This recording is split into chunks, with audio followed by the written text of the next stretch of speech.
Halo semuanya, kelas 9 khususnya. Di hari ini bertemu lagi dengan Pak Antar via YouTube ya.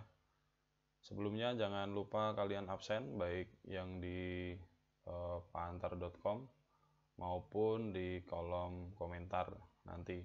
Dan jangan lupa ngecek Classroom untuk melihat materi, absen, dan tugas kalian.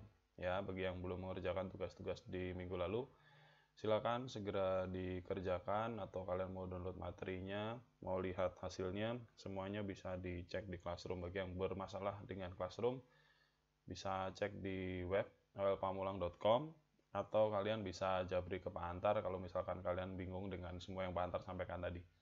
Baik, di hari ini kita akan membahas tentang ini yang sudah kalian lihat, mana sih? Nah, oke. Di belakangnya Pak Antar, kita akan membahas tentang benua Eropa, ya, segala sesuatu yang berkaitan dengan benua Eropa. Nggak dalam-dalam, kita bahas secara singkat saja. Nanti ada beberapa hal mengenai benua Eropa, kan Pak Antar bimbing. Setelah melihat tayangan ini, tujuan pembelajarannya adalah kalian memahami tentang benua Eropa, baik itu batasnya, kemudian sedikit tentang keadaan geografis, geologis, kemudian negara-negara yang ada di dalamnya, kondisi alamnya secara singkat bagaimana. Oke, untuk bagian yang pertama, Pak Antar ada video dari Nat Geo for Kids. Jadi Pak Antar akan tayangkan untuk kalian, cuma audionya Pak Antar mute karena terlalu banyak musik. Jadi kalian melihat secara visual, Pak Antar akan pandu dengan audio. Mari kita lihat.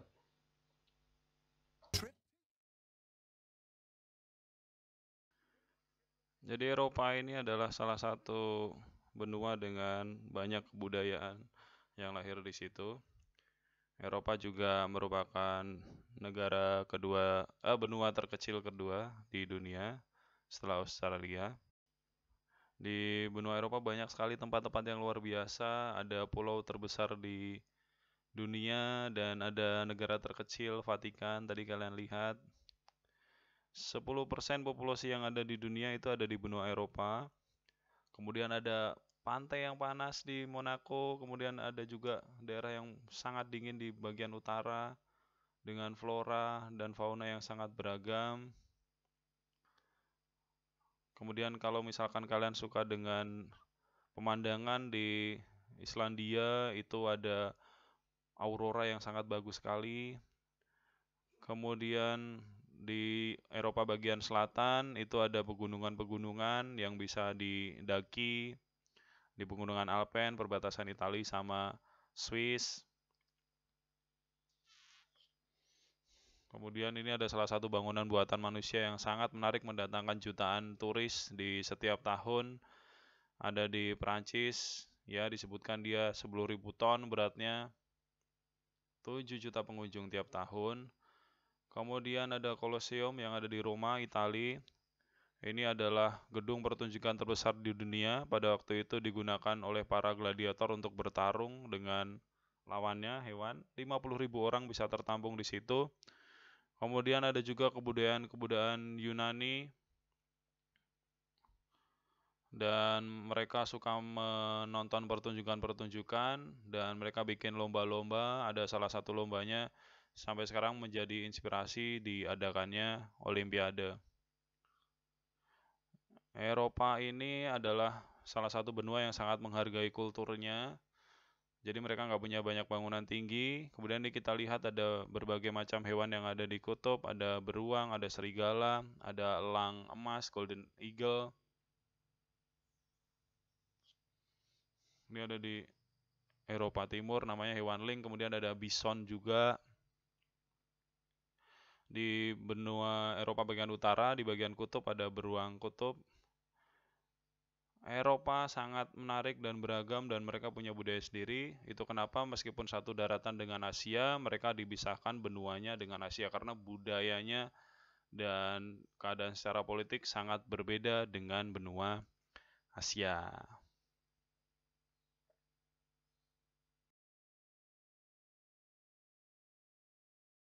Yang belum pernah, yang pengen, ya, Pak Antar juga pengen banget ke benua Eropa. Mari kita berdoa bersama, semoga suatu saat kita bisa ke sana, tentunya setelah pandemi ini berakhir ya. Baiklah, kita akan bahas mengenai benua Eropa. Yang pertama, benua Eropa ini disebut sebagai benua biru karena dua hal. Yang pertama tentunya karena kebanyakan orang-orang yang tinggal di sana ini memiliki mata biru ya. Pak Antar kecilin dulu gambarnya Pak Antar karena nampaknya terlalu besar sehingga mengganggu peta. Dan kemudian yang kedua adalah banyak kerajaan di Eropa sejak dulu ya, secara histori mereka punya banyak kerajaan. Dan golongan bangsawan ini biasa disebut darah biru, itu kenapa benua Eropa disebut benua biru. Kemudian mengenai Eropa lagi secara astronomis ini terletak di 35 derajat lintang utara sampai dengan 75 derajat lintang utara. Dua-duanya ada di lintang utara, itu kenapa mereka punya suhu yang relatif dingin.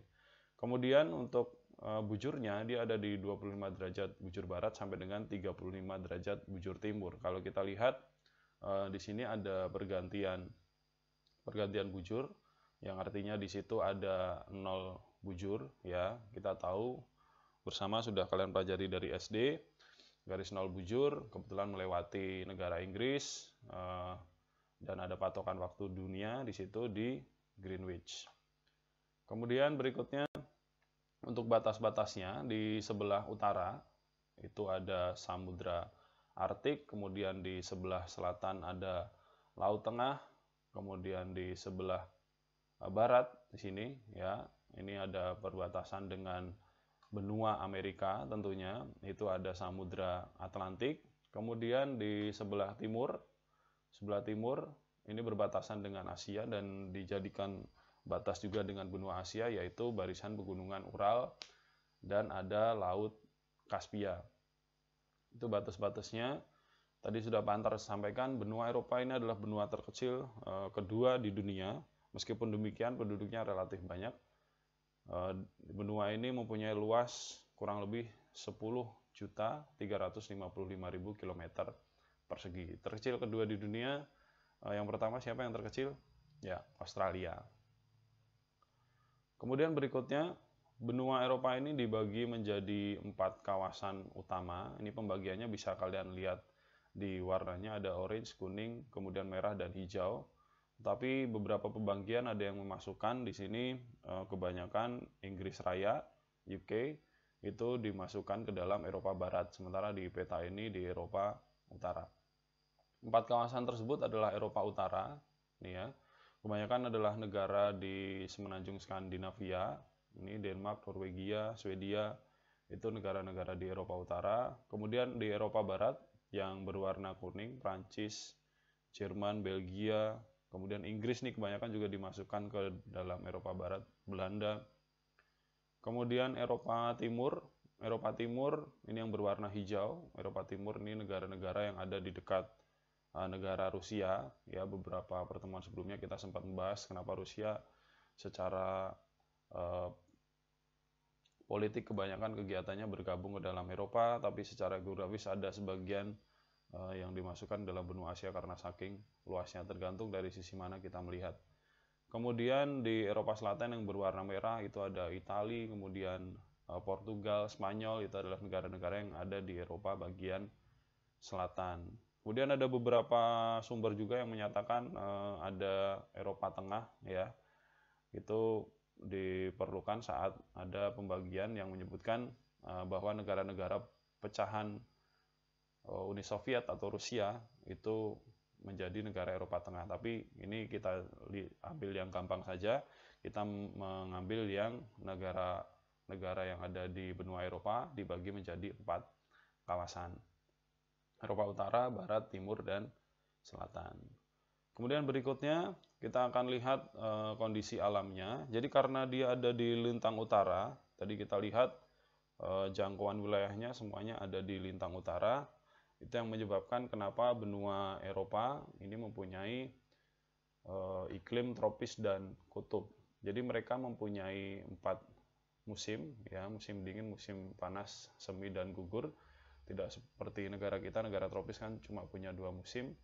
Negara-negara Eropa ini sebagian besar, atau bahkan bisa kita katakan semuanya, ada 40 lebih negara, ini mempunyai 4 musim.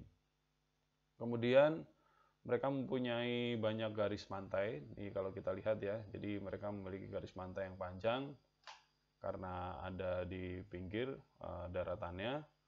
Kemudian secara geologi dia dibagi menjadi 3, yaitu di pegunungan utara, di sebelah utara. Kemudian ada dataran rendah di Rusia, ini cuma kelihatan separuh petanya. Kemudian ada di pegunungan di Patan Muda, itu ada di bagian selatan.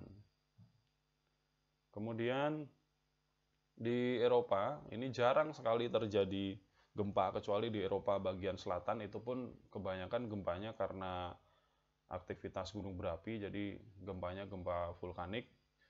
Jarang sekali terjadi gempa tektonik di benua Eropa. Kenapa? Karena benua Eropa ini dia letaknya ada di tengah-tengah lempeng Eurasia. Jadi saat lempengnya bergerak, dia juga ikut bergerak. Jadi tidak ada atau sedikit daerah di benua Eropa ini yang ada di tumpukan antara dua lempeng, sehingga jarang sekali terjadi gempa tektonik. Relatif aman dibandingkan dengan negara-negara yang ada di pertemuan lempeng seperti Indonesia.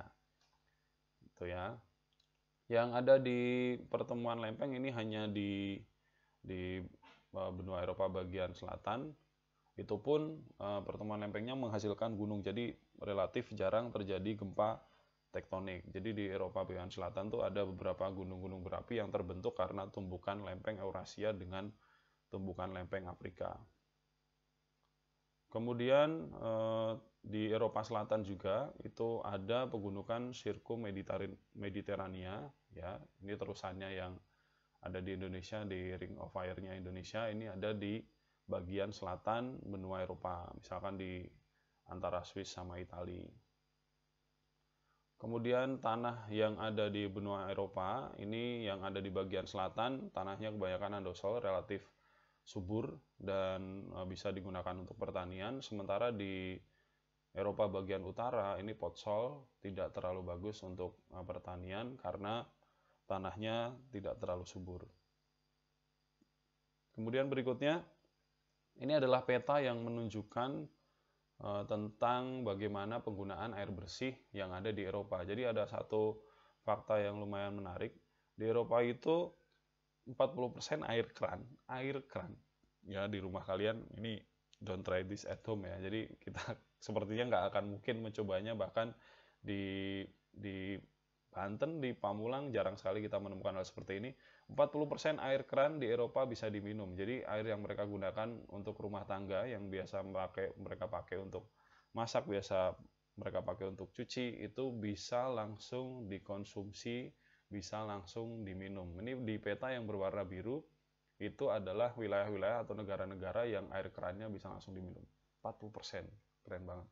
Sementara yang merah, ya kebanyakan di Eropa Timur, itu adalah negara-negara yang airnya itu tidak bisa langsung dikonsumsi. Jadi suatu saat kalau kalian pergi ke sana, kebetulan kalian ingat-ingat sama peta ini, kalian datang ke negara yang berwarna biru di peta ini, kalau kalian menjumpai air keran, itu bisa langsung kalian konsumsi. Jadi bukan hal yang mengagetkan saat ada orang tiba-tiba ambil gelas, nyalain keran, langsung diminum. Coba kalau di Indonesia dilakukan hal seperti itu, keran, gelas, minum, wah, mencret langsung seminggu. Oke, berikutnya kualitas air tanah ya. Jadi meskipun air kerannya di Eropa bagian utara sebagian itu ada yang berwarna merah, tapi kualitas air tanah yang ada di bawah tanah itu adalah yang terbaik. Jadi air tanah mereka bersih. Kemudian berikutnya ini ada gambar-gambar yang kalian lihat di sebelah kiri ya, yang ada di belakangnya Pak Antar. Pak Antar akan hilangkan dulu dirinya Pak Antar. Nah, ini adalah gambar sungai yang ada di Venesia, yang ada di Italia. Jadi Pak Antar ingin menunjukkan bahwa sebagian besar perairan, baik itu danau, yang danau itu sebelah kanan itu danau terbesar di Eropa yang ada di Rusia. Danau dan sungai yang ada di Eropa itu relatif sangat bersih. Sekali lagi karena mereka sudah negara maju, kesadaran penduduk akan kebersihan sangat tinggi, ya mereka nggak buang sampah sembarangan.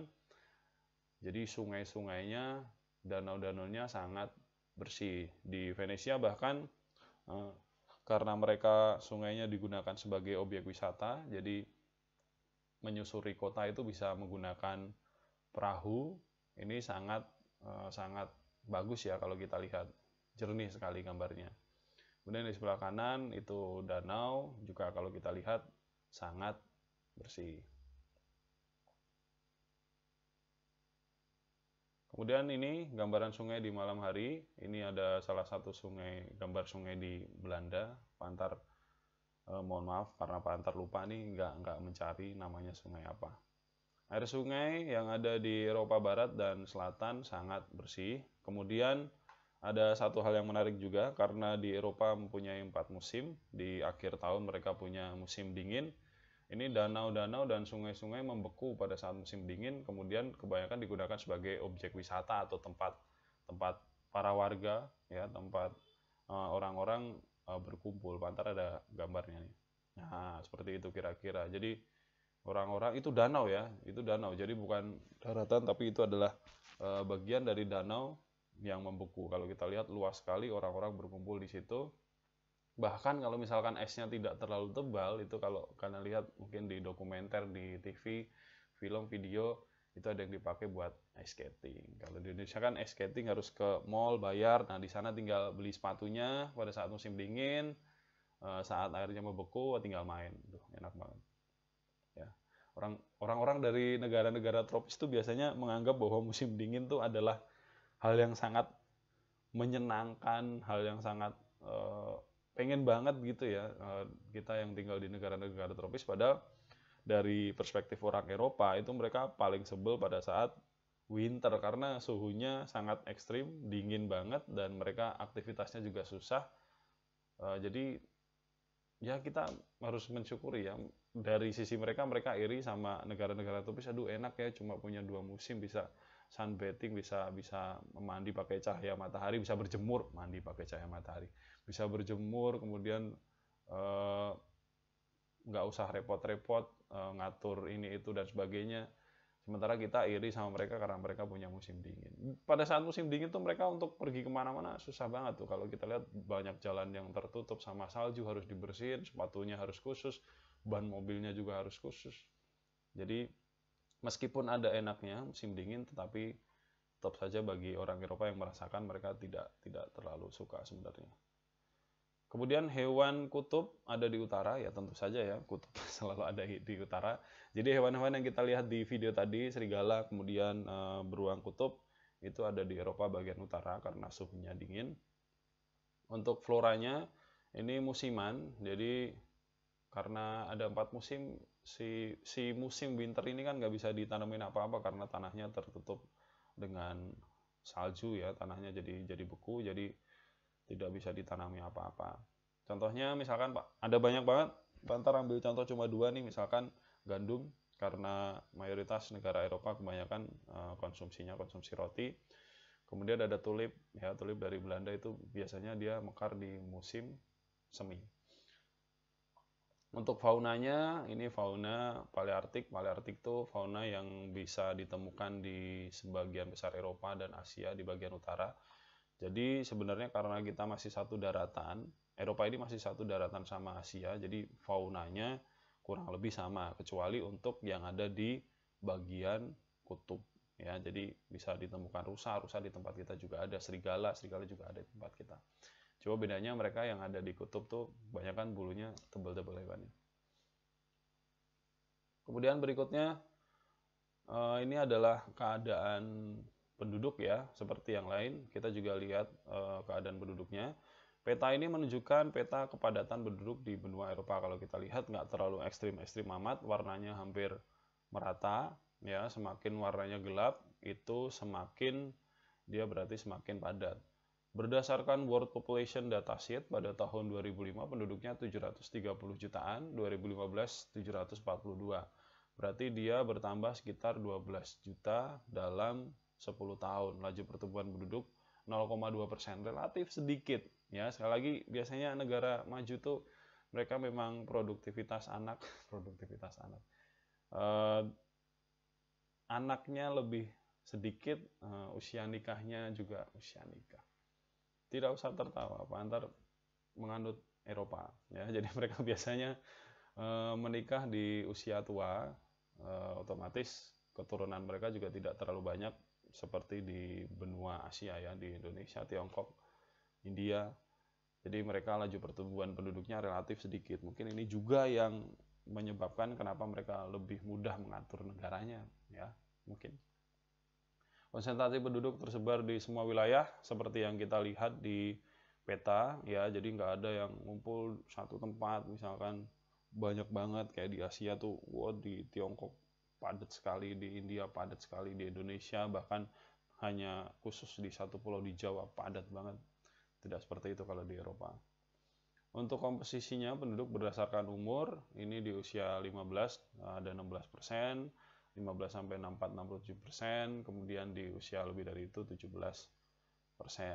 Untuk kualitas hidupnya ya sudah tentu sangat tinggi ya.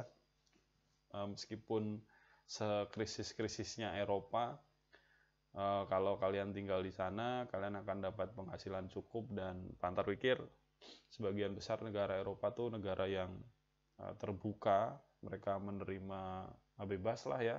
Kalian bisa memilih profesi yang sesuai dengan kemampuan atau bakat kalian, dan banyak hal yang mungkin di negara kita kurang dihargai di sana akan dihargai, atau banyak profesi yang beragam di sana dan mendapatkan kehidupan yang layak.